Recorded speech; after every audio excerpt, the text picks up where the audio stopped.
Hello दोस्तों, नमस्कार। स्वागत है आपका अपने इस यूट्यूब चैनल CHRM अकेडमी पर। दोस्तों, आज हम लगाने वाले हैं यूपी पुलिस कांस्टेबल का 25 अगस्त 2024 शिफ्ट फर्स्ट का मैथ PYQ। ठीक है, जितने भी क्वेश्चन उसमें आए थे। ठीक है, चलिए नेक्स्ट क्वेश्चन पे चलते हैं। चलो, क्वेश्चन नंबर फर्स्ट है हमारा। एक कार 65 किलोमीटर प्रति घंटा की स्थिर चाल से यात्रा करती है तो 195 किलोमीटर की दूरी तय करने में उसे कितना समय लगेगा। देखिए, सीधा सिंपल पूछा है। टाइम का फॉर्मूला क्या होता है? टाइम इजिकल टू होता है डिस्टेंस बटे स्पीड। डिस्टेंस कितनी दी हुई है इसमें? 195। स्पीड कितनी दी हुई है? 65 किलोमीटर। 65 तिया 195। ठीक है, तो 3 घंटे। टी बराबर 3 घंटे हमारा आंसर हो जाएगा। ऑप्शन नंबर 1 बिल्कुल सही जवाब। चलिए next question. Question number second है। एक निश्चित चक्रवृद्धि ब्याज पर 4 वर्षों के बाद राशि 700 रुपए हो जाती है और 8 वर्षों के बाद 1000 रुपए हो जाती है, तो शुरुआती रकम कितनी थी? देखिए, 0 से 4 वर्ष के बीच कितनी हो जाती है? 700 रुपए। और 4 साल के बाद मतलब कि 8 साल बाद कितनी हो जाती है? 1000 रुपए। ठीक है, इसमें लगाएंगे हम रेशियो मेथड। रेशियो मेथड कैसा? A2, इसका फॉर्मूला होता है A2/A1 इजिकल टू A1/P। ठीक है, और ये क्या बनता है? A1 इंटू में A1 बट्टे में A2। A1 कितना है? 700 इंटू में 700 बट्टे में 1000। 0 से 0 गया, 0 से 0, 7×7 = 49। 490 हमारा राशि निकल गई। ठीक है, जो शुरुआती हमारी रकम थी 490। ऑप्शन नंबर 1 बिल्कुल सही जवाब। चलिए नेक्स्ट क्वेश्चन। क्वेश्चन नंबर 3 है। यदि बिक्री कर को 3/1/2% से घटाकर 3/1/3% कर दिया जाता है तो 4200 रुपए अंकित मूल्य वाली वस्तु खरीदने वाले व्यक्ति को इससे क्या फर्क पड़ेगा? देखिए, बिक्री कर कितना था? 3/1/2%, और इसे घटाकर कितना कर दिया गया? 3/1/3%। देखो, यहाँ पे 3×2 = 6 और 1 7/2%, माइनस यहाँ पे 3×3 = 9 और 1 10/3%। इसमें से कर देंगे माइनस। 7×21 क्रॉस मल्टीप्लाई करके, और इधर 10×2 = 20/6, इन दोनों का एलसीएम। ठीक है, और यहाँ पे कितना है? 1/6%। मतलब कि इतना फायदा किसे होगा? खरीदने वाले व्यक्ति को। इतने परसेंट कर कम हो गया। ठीक है, जो हमारा टैक्स था इतना कम हो गया। ठीक है, इसके बाद क्या करेंगे? खरीदने वाले व्यक्ति पर कितना फर्क पड़ेगा? इसे पड़ेगा 1/6, और ये परसेंट है, यहाँ बट्टे में 100 लगा देंगे। देखो, आप कंफ्यूज हो गए यहाँ पे। ऐसे देखो, यहाँ पे इंटू में 100 लगा देंगे। ठीक है, यहाँ से 2 0 गई, 6×7 = 42। मतलब कि 7 रुपए कम देने पड़ेंगे खरीदने के लिए। किसे? खरीदने वाले व्यक्ति को। ठीक है, ऑप्शन नंबर 2 बिल्कुल सही जवाब। चलिए नेक्स्ट क्वेश्चन। क्वेश्चन नंबर 4 है। एक व्यापारी अंकित मूल्य पर 4% की छूट देता है तथा प्रत्येक 15 वस्तु सी खरीदने पर एक वस्तु मुफ्त देता है और इस प्रकार 35% लाभ कमाता है। ज्ञात कीजिए कि अंकित मूल्य क्रय मूल्य से कितने प्रतिशत अधिक है। देखिए, जब भी ऐसा दिया जाए, कोई फ्री वस्तु दी जाए, इसका एक फॉर्मूला होता है MP/CP बराबर कितने परसेंट का लाभ हुआ। कितने परसेंट का लाभ हुआ वो लिख देंगे ऊपर, 135। कितने परसेंट की छूट थी?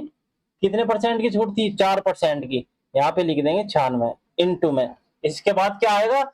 जितनी भी टोटल वस्तु थी, मतलब कि 15 के साथ एक फ्री थी ना, मतलब कि 16 वस्तु थी, 16 लिख देंगे ऊपर।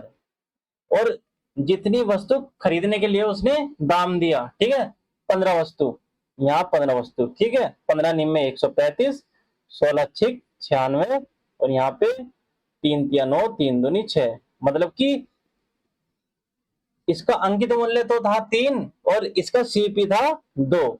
इसका मतलब क्या हुआ? अंकित मूल्य क्रय मूल्य से कितने परसेंट अधिक था? 2 से कितना अधिक है? 1।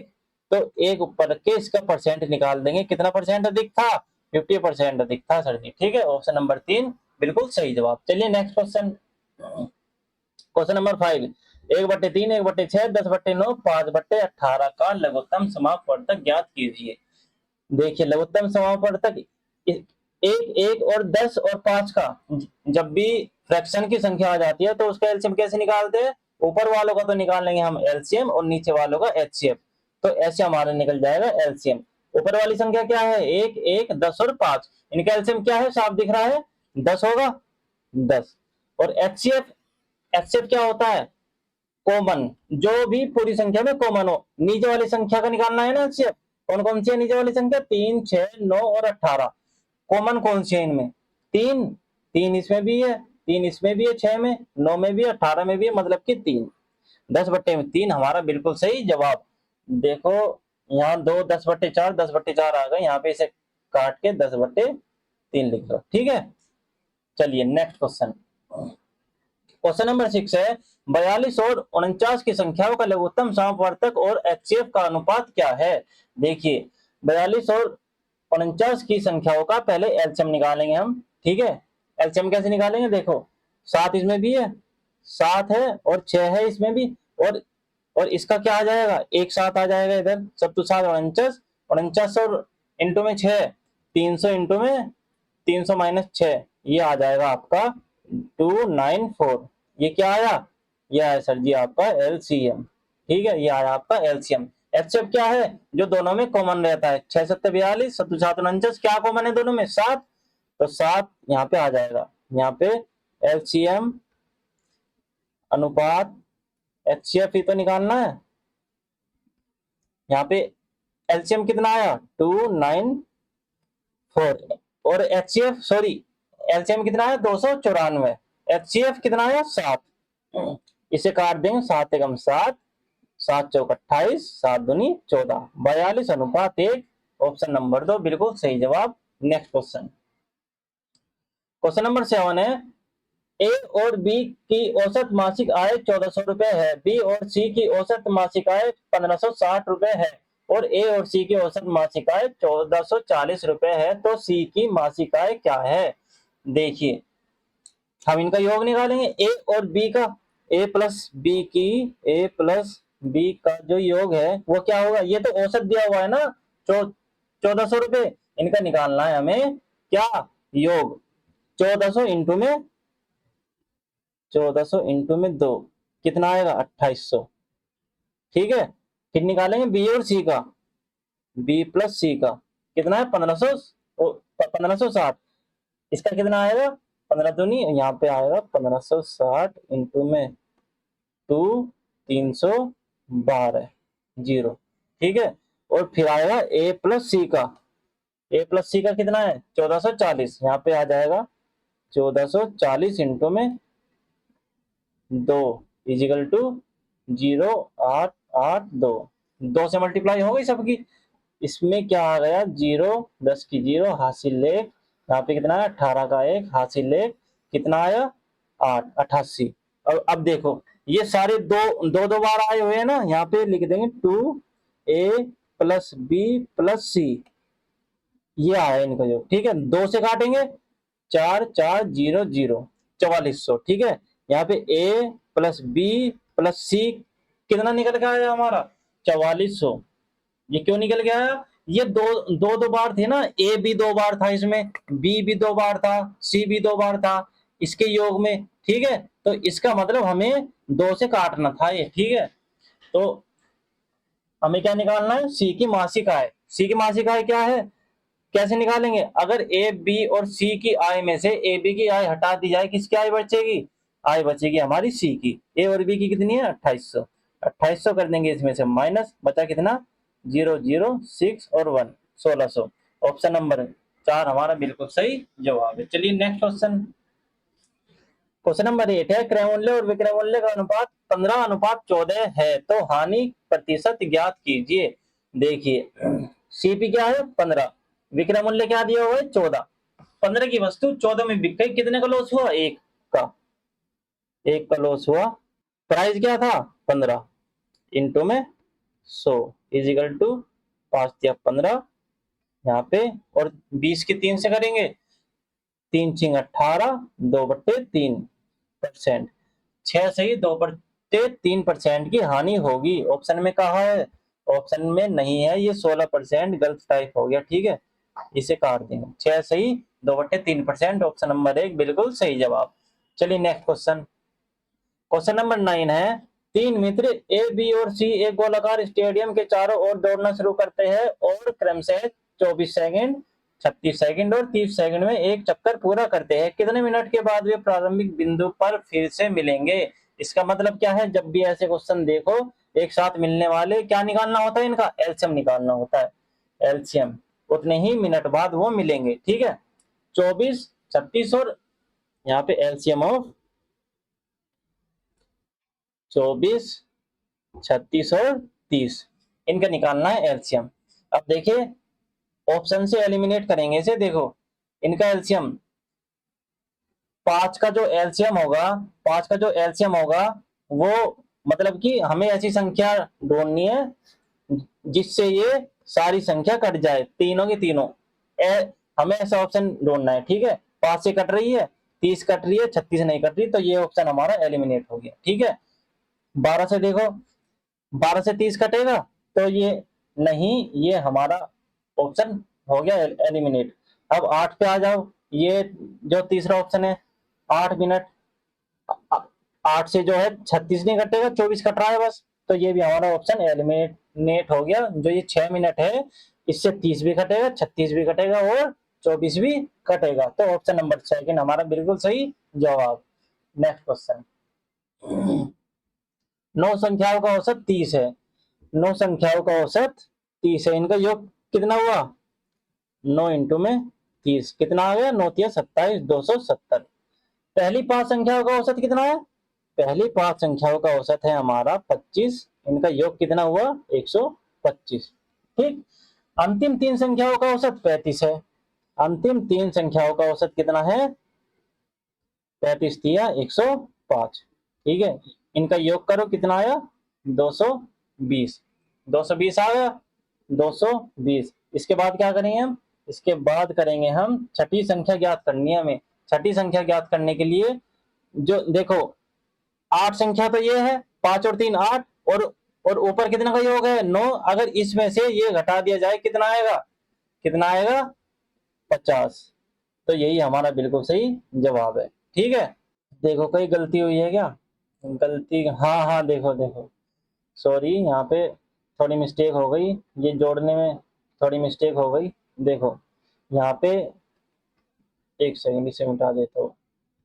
यहाँ पे जो ये है इसे जोड़ के 5 5 10 हासिल एक लगा, यहाँ 3 आना था और यहाँ 2, 230। अब 270 में से 230 जाएंगे, यहाँ पे 40 हमारा बिल्कुल सही जवाब, ऑप्शन नंबर 2।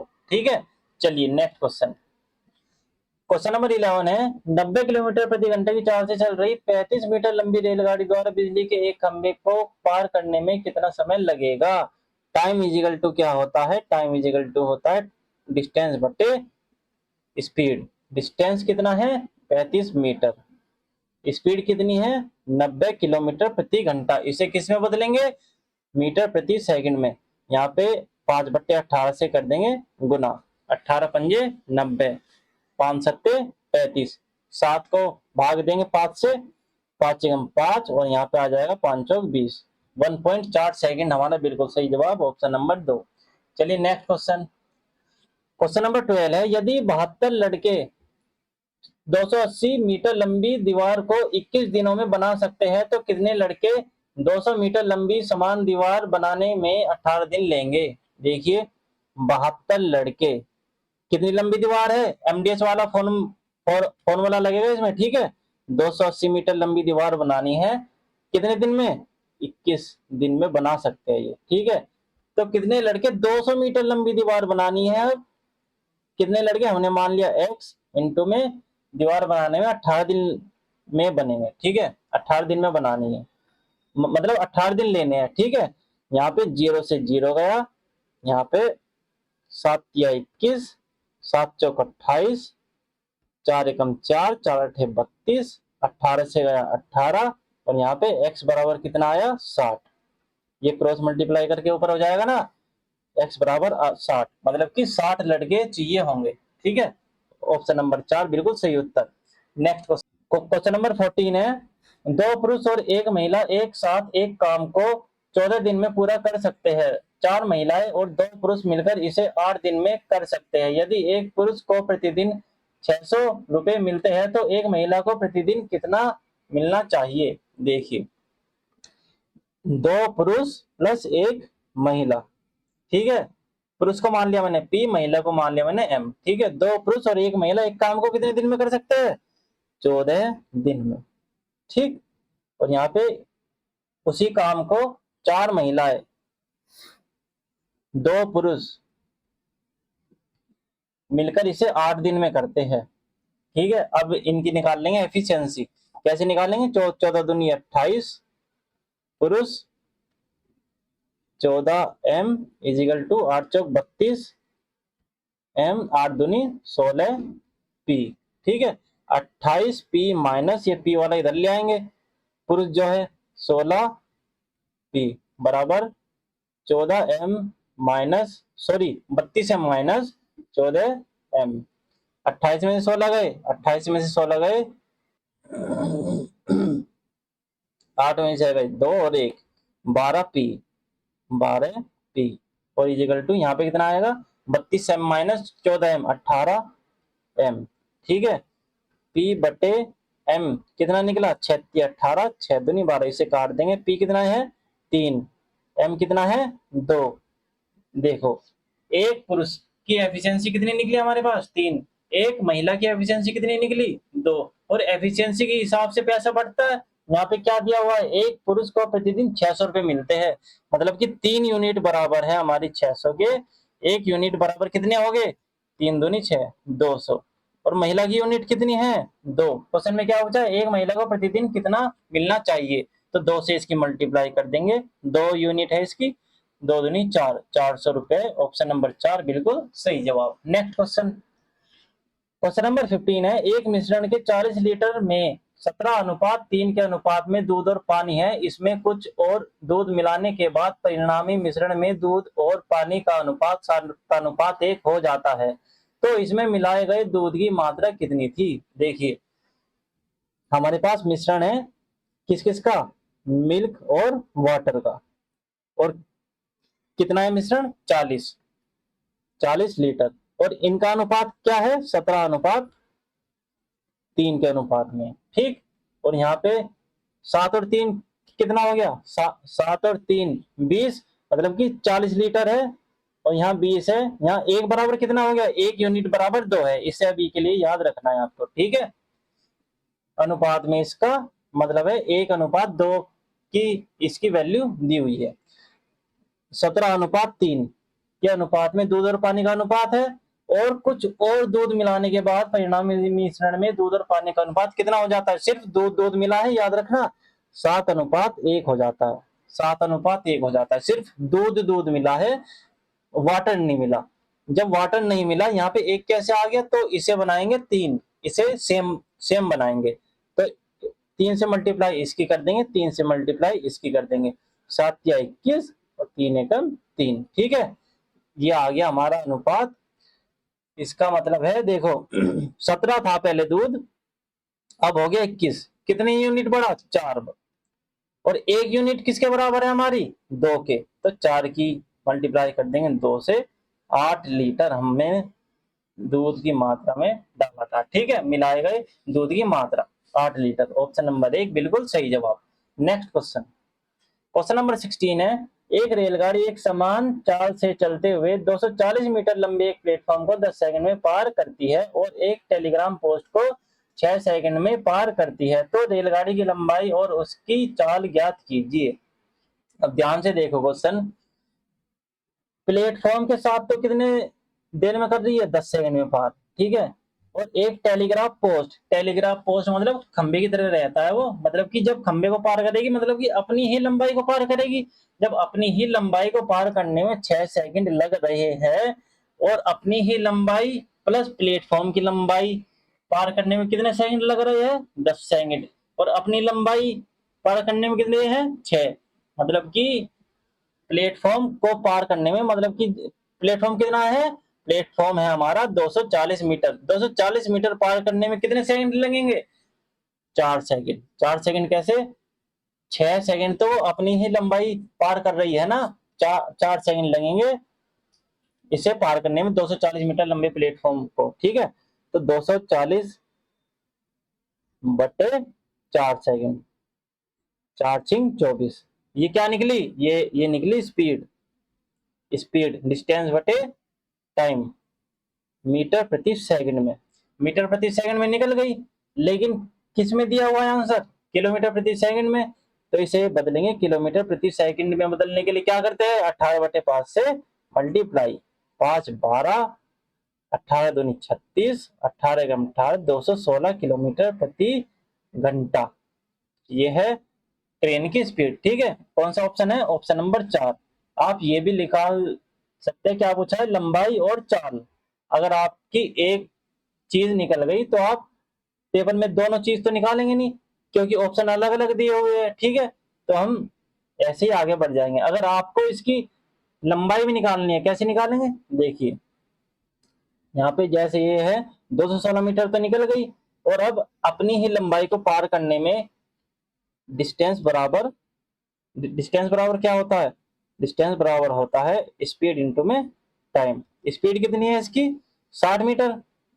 60 मीटर ये वाली लेंगे, और कितने टाइम में पार करती है? 6 सेकंड में। 6 से मल्टीप्लाई कर देंगे, 6×36, 360। ये निकल गई ट्रेन की भी लंबाई। ठीक है, ऑप्शन नंबर 4 बिल्कुल सही जवाब।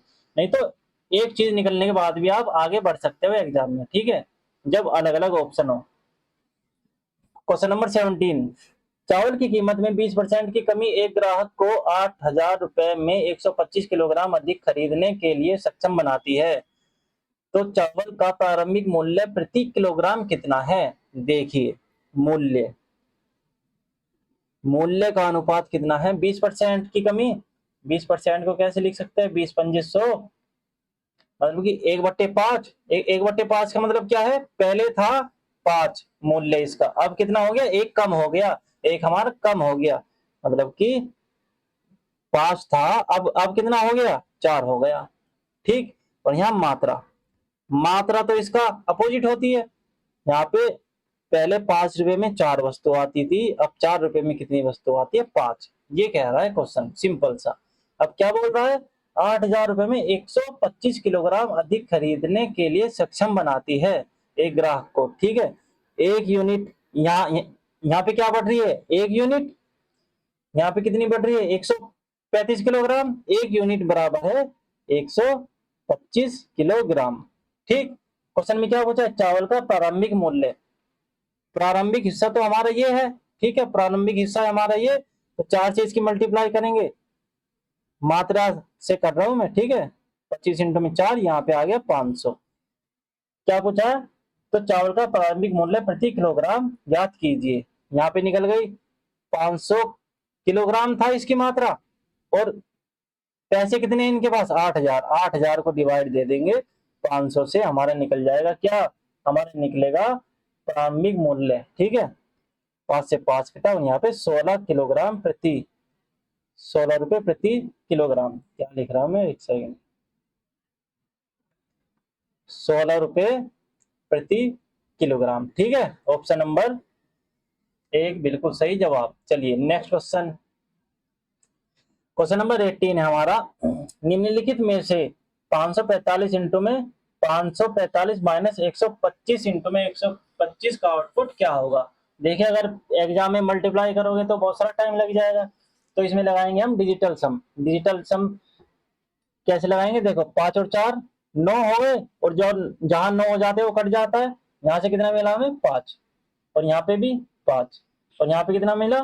5 2 1 8, इंटू में यहाँ भी लिख दिया हमने 8, 5×25, यहाँ 25 माइनस कितना है? 68 64, और इनका डिजिटल सम कितना हुआ? 25 का, 5 और 2 7, माइनस 6 और 4 का, 6 और 4 जो, सॉरी 6 और 4 जोड़ेंगे कितना मिलेगा? 10, मतलब कि 9, 9 में से हट जाएंगे 1।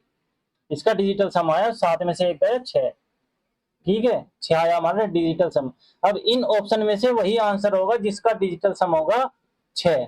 देखिए, इसका डिजिटल सम जो जोड़ेंगे 5 और 4 9 कट गया, और 8 और 2 10, इसका तो डिजिटल समय 1, मतलब कि ये हमारा कट चुका है। 8 और 1 9, और ये 4 और 2 6, ये आंसर है हमारा। ठीक है, बाकी भी ऑप्शन चेक कर लेते हैं। 5 और सॉरी 7 और 5 12, 12 और 8 20, और 2 22, इसका डिजिटल सम कितना निकला 4। और इसका कितना है 10 और 6 16, 16 और 5 21, 21 में से 18 गए 3, इसका है 3, मतलब कि ऑप्शन नंबर 2 का ही है हमारा डिजिटल सम 6, तो इसलिए ऑप्शन नंबर 2 हमारा बिल्कुल सही जवाब। चलिए नेक्स्ट क्वेश्चन। प्रसिद्ध गणितज्ञ जो प्रथम 100 प्रकृत संख्याओं के योगफल की खोज के लिए जाने जाते थे। देखो ऐसा भी क्वेश्चन आ जाता है थ्योरी का कभी कभार। ठीक है, तो 25 अगस्त 2024 शिफ्ट फर्स्ट का क्वेश्चन है ये। तो इसका आंसर, जिसने प्रसिद्ध गणितज्ञ जो प्रथम 100 प्रकृत संख्याओं के योगफल की खोज के लिए जाने जाते हैं, कौन है? ऑप्शन नंबर 1 गोस। ठीक है, तो साथियों ये थी हमारी आज की क्लास। उम्मीद करता हूँ आपको ये क्लास अच्छी लगी होगी। अगर आपको ये क्लास अच्छी लगी तो लाइक करें, शेयर करें, सब्सक्राइब करें, और ऐसे ही वीडियो देखने के लिए प्रीवियस ईयर की हम मिलते हैं कल। ठीक है, चलिए, थैंक यू।